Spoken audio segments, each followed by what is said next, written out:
Good morning IGNOU students. तो आज हम डिस्कस करने जा रहे हैं मोस्टली मुझे क्वेरीज इस चीज़ की आती थी कि सर ये चीज़ आप बताइए कि अच्छे असाइनमेंट में मार्क्स हम कैसे लेकर आए, क्योंकि बहुत से बच्चों की कंप्लेंट रही कि उनको आरसी अच्छे मार्क्स नहीं देता है, स्टडी सेंटर से उनको अच्छे मार्क्स नहीं मिलते हैं। तो आज स्टूडेंट्स हम लोग डिस्कस करने वाले हैं कि जो इग्नू का जो कोर्स है मान और अब जो नया कोर्स बन चुका है मैनी, उसमें अच्छे मार्क्स कैसे हम लेकर आए असाइनमेंट्स के अंदर। तो मैं कुछ आपको गाइडलाइंस बताऊंगा, इसको आप यूज करके आप अच्छे से अच्छे मार्क्स ले सकते हैं। बाकी देखिए कहीं ना कहीं बायसनेस तो रहती है, तो वो एक नेचुरल सा पॉइंट है, बट अपनी तरफ से आप अपना बेस्ट दीजिए। तो सबसे पहला जो इंस्ट्रक्शन है वो है, आप क्वेश्चंस को अच्छे से पढ़िए। बिकॉज अगर आप एंथ्रोपोलॉजी के क्वेश्चंस देखो तो उसमें चॉइस होती है कि अटेम्प्ट इतने करने हैं, आपको 5 करने हैं, एटलीस्ट 2 फ्रॉम ईच सेक्शन। और बहुत से बच्चे इस चीज को मिस कर जाते हैं। वो क्या करते हैं कि फर्स्ट सेक्शन ए से पांचों क्वेश्चन उठाते हैं और उसको अटेम्प्ट कर लेते हैं, या कई बार सेक्शन ए से 4, सेक्शन बी से 1। स्टूडेंट्स इंस्ट्रक्शंस को ध्यान से पढ़िएगा, वो सबसे इंपॉर्टेंट चीज है। बिकॉज जो चेक कर रहा है वो बहुत फ्लो में चेक करता है, और गलती से अगर उसने आपकी ये चीज पकड़ ली, वो मार्क्स वहीं पे काट लेगा। दूसरी, सो इग्नू की ना कुछ गाइडलाइंस है असाइनमेंट लिखने के लिए। हर आंसर को कितने उसमें उन्होंने वर्ड लिमिट दे रखी है। वैसे तो 500 वर्ड्स में लिखा हुआ है, बट क्योंकि it depends upon your hand writing कि आप कैसे लिखते हो, मतलब इलेबोरेट करके लिखते हो या बहुत कुछ लोग बहुत चिपका के लिखते हैं, तो उसमें नंबर ऑफ पेजेस आपके बदल सकते हैं। लेकिन मेरा जो सजेशन है, उस जो वर्ड लिमिट 500 वर्ड्स की दी है उस पे ना जाकर आप लोग पेज नंबर सिस्टम पे जाइए। बिकॉज जो चेक करेगा वो पेज नंबर पे ज्यादा प्रेफर करता है as compared to counting of words. So page number आपने कैसे काउंट करने हैं कि आपका हर आंसर जो है वो 20 मार्क्स का होता है, तो आपको एटलीस्ट 4 पेज उसमें लिखने हैं। आप 5वें पेज पे जा सकते हो, बट 4 तो एटलीस्ट होने चाहिए। अब 4 मैंने काउंट कैसे किए हैं, अगर आप फ्रंट एंड बैक को अलग अलग गिनते हो तो 4 पेज। अगर आप फ्रंट एंड बैक को सिंगल पेज काउंट करते हो तो वो 1 पेज, मतलब टोटल 2 पेज काउंट होंगे उसमें। आप मिनिमम आप 4 और मैक्सिमम आप 5 या 6 तक जा सकते हो डिपेंडिंग अपॉन आंसर। और ये सेम टेक्निक आपने यूज करनी है एंड टर्म एग्जामिनेशन में भी। बहुत से बच्चे यही गलती करते हैं कि वो वर्ड लिमिट का जो वहाँ लिखा होता है कॉलम में कि 500 वर्ड्स में आपको आंसर देना है, वो उसी पे स्टिक करते हैं। 500 वर्ड्स अगर नॉर्मल हैंड राइटिंग में किसी इंसान से अब लिखवाओ तो वो 1 से 1.5 पेज में आ जाएगा, एंड उसमें आपको मार्क्स नहीं देंगे, वो किसी ना असाइनमेंट में देंगे, आपको एंड टर्म एग्जामिनेशन में मार्क्स मिलेंगे। Third point, use simple academic language, start with definition, relevant subheadings and end with example and conclusion. बहुत से बच्चे गलती ये करते हैं कि वो पैराग्राफ में मतलब डायरेक्ट आंसर लिखते हैं पूरे, जैसे कहानी की तरह लिखते हैं। कोई उस आंसर इतने लंबे आंसर को नहीं पढ़ने वाला है। आपको स्टार्ट कैसे करना है, मोस्टली यूपीएससी जो एस्पिरेंट्स है वो इसको उससे रिलेट कर पाएंगे कि आपको पहले इस क्वेश्चन की एक डेफिनेशन से स्टार्ट करना है, रेलिवेंट सब हेडिंग्स बनानी है, लिखना आपको पैराग्राफ में ही है बट विद सब हेडिंग्स। और उसके बाद सबसे एंड में जब आप अपने आंसर को कंप्लीट करने जा रहे होंगे, आपको एग्जाम्पल देने हैं, रियल लाइफ एग्जाम्पल्स। और उसके बाद कंक्लूजन। तो स्टूडेंट्स इसकी एक वो है। अब बहुत से बच्चे ये करते हैं कि वो ना इंटरनेट से, और सबसे बड़ी गलती तो इग्नू स्टूडेंट्स एक और करते हैं कि वो इग्नू की बुक से ही उठा के आंसर लिख देते हैं।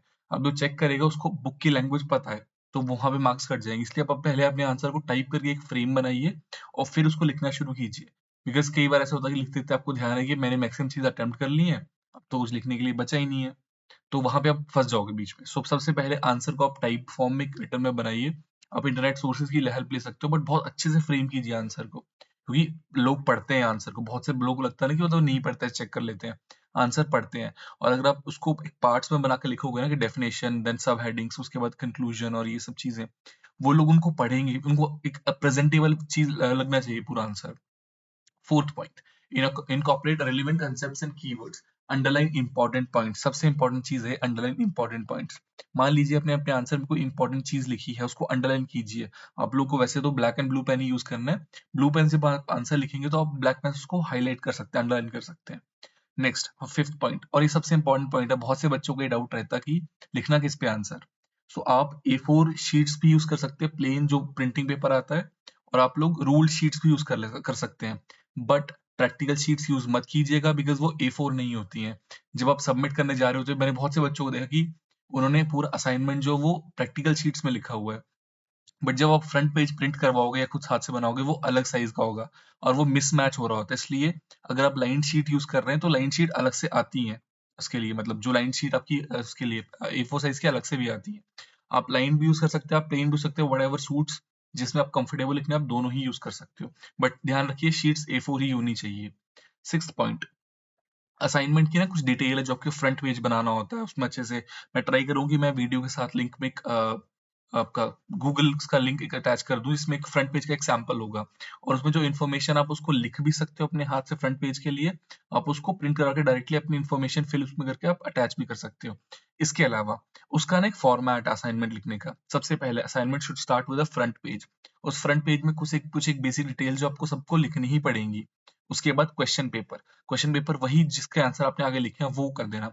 और स्टूडेंट एक चीज इंपॉर्टेंट है, क्वेश्चन पेपर जब लगाते हो ना, आप मार्कर यूज करके या कोई अलग पेन यूज करके आप अंडरलाइन कर दीजिए उन क्वेश्चन को जो आपने अटेम्प्ट किया, बिकॉज आपने 10 में से किए तो 5 ही है।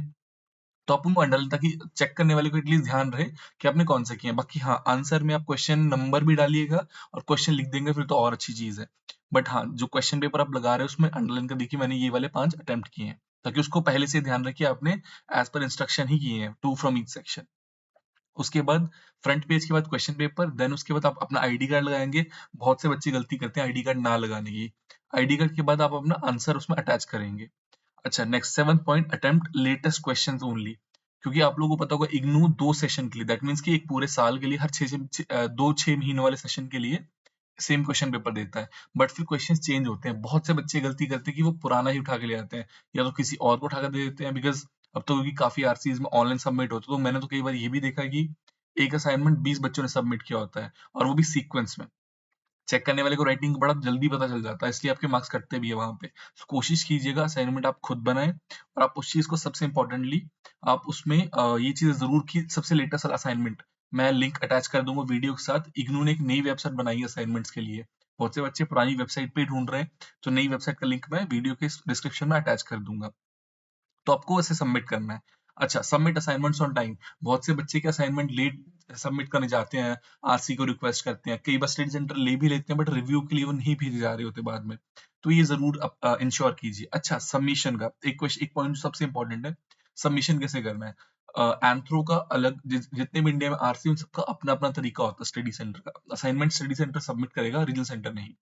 सबका अपना अपना तरीका है। मैं अगर एग्जाम्पल बताऊं, दिल्ली आरसी वन का स्टडी सेंटर उनका है दयाल सिंह कॉलेज। दयाल सिंह कॉलेज पिछले कुछ सालों से, स्पेशली कोविड के बाद से, ऑनलाइन ही सबमिट करवाता है, ऑफलाइन वो नहीं ले रहा। आरसी चंडीगढ़ में ऑफलाइन सबमिट होता है। जब आप ऑनलाइन सबमिट करोगे ना, तो सबमिट करने के बाद आपको अपने आप एक रिसिप्ट जनरेट होकर आपकी ईमेल के ऊपर आ जाएगी। ऑफलाइन वाले में अगर किसी भी स्टूडेंट का आरसी अगर ऑफलाइन ले रहा है, स्टडी सेंटर ऑफलाइन ले रहा है, प्लीज इंश्योर आप उनसे रसीद जरूर लें। क्योंकि अगर असाइनमेंट इनकेस गुम होता है, जैसे चंडीगढ़ आरसी ऑफलाइन लेता है, जब आप सबमिट करने जाएं या जब आप किसी और के थ्रू सबमिट करवाएं, तो रिसिप्ट जरूर लें। और बहुत से बच्चे एक गलती जो करते हैं वहां पे, मान लीजिए आप कहीं दूर से हैं, आप चंडीगढ़ या कहीं ऐसे आरसी में नहीं जहाँ फिजिकली सबमिट होना है, कुरियर से ना भेजें। ये मैंने बहुत से बच्चों को बड़ी बार कहा कि कुरियर से असाइनमेंट सबमिट ना करें, बिकॉज स्टडी सेंटर में ना आपको रसीद लेने का ऑप्शन नहीं है कुरियर में। दूसरा, वो पहुंचा उन्होंने कहीं फेंक दिया, पता नहीं चलता आपको। इसलिए या तो खुद जाएं, या तो अगर आपका कोई नोन है उसको कुरियर कर दे और उसको कहें कि वो जाके वहां सबमिट करे, लेकिन रसीद जरूर लें। क्योंकि इन केस अगर कुछ मिसप्लेस होता है, आप उसको दिखा सकते हो, क्योंकि आपकी तरफ से आपने तो बनाया है, गुम कर दिया आरसी ने, अब आपकी थोड़ा उसमें, वो तो आपके ऊपर ब्लेम डाल देंगे सारा का सारा। अच्छा, तो इस तरीके से आपको सबमिट करना असाइनमेंट। और बाकी अगर आप अच्छे से असाइनमेंट बनाएंगे, आई एश्योर कि सबको अच्छे ही मार्क्स मिलते हैं। Thank you students. अगर आपको कोई भी डाउट होगा, आप कमेंट सेक्शन में कमेंट कर सकते हैं।